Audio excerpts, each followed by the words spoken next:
Animosity and jealousy was rampant among Muhammad's wives. If this is a surprise to you, I've demonstrated this in a previous video about Muhammad's marital strife. See that for more detail. Muhammad would take turns with his wives, sleeping with different ones each night, except of course for Safiya, the beautiful slave girl, who was also a Jew. It was Aisha's turn on the rotation on the night Muhammad quietly crept out of bed, put on his shoes, and walked out into the darkness. Aisha, jealous Muhammad was sneaking away when it was her night with the Prophet, quietly followed.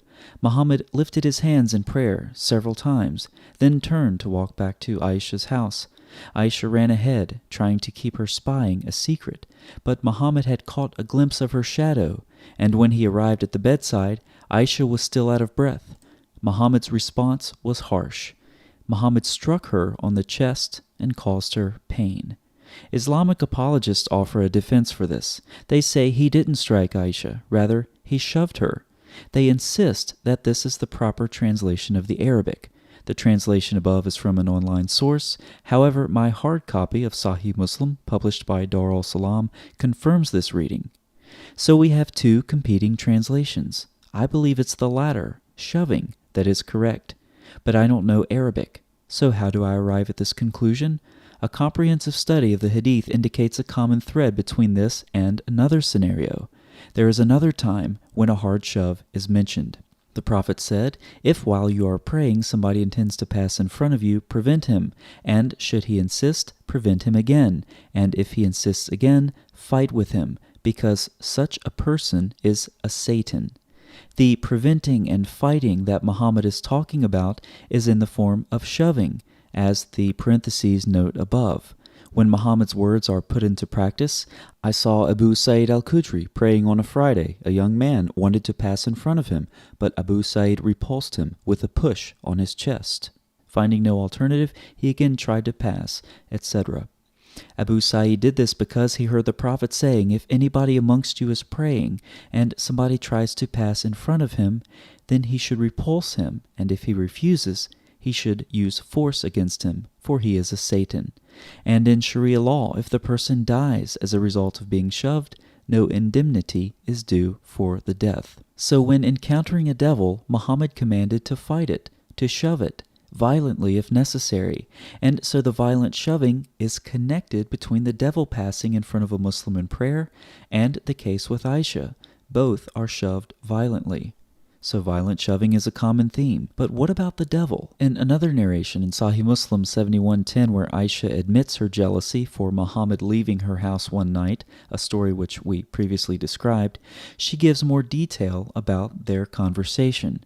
The Messenger of Allah said, has your devil come to you? Aisha said, O Messenger of Allah, is there a devil with me? He said, yes. Based on Muhammad's commands, when Abu Sa'id al-Khudri was praying and a devil passed in front of him, he shoved the devil. When Aisha's jealousy manifested itself as she spied on the Prophet, her devil had come to her, and Muhammad gave her a painful shove on the chest. And this is why I believe shoving Aisha is the correct translation over striking her. Though striking could be considered part of fighting the devil, it's not the first stage. The stages begin with a simple shove and then increase in severity up to and including death. Aisha was at the first level. Muhammad shoved her, and she acknowledged the devil inside of her. Having realized this, no further violence was required. So I believe the defense of Muhammad's actions by Islamic apologists stands, at least in part. Muhammad didn't strike Aisha, he only shoved her, but apparently hard enough to cause her pain, a detail which is in both translations of the narration. But is this any better? Upon being jealous, Muhammad taught Aisha that her devil had entered her, and at this point the only solution was to treat her with escalating violence. Had Aisha persisted, Muhammad would have continued to use more and more force to eradicate Aisha's satanic influence. But this notion Muhammad had about shoving a devil is simply nonsense. The criteria for determining if one is dealing with a Satan is arbitrary, but it is convenient for Muhammad. Jealousy was a constant among Muhammad's wives, so here Muhammad conveniently attempts to curtail this constant blight among his consorts by attributing Aisha's envy to a satanic force and applying the appropriate first-level punishment of shoving, thereby physically abusing Aisha and causing her pain.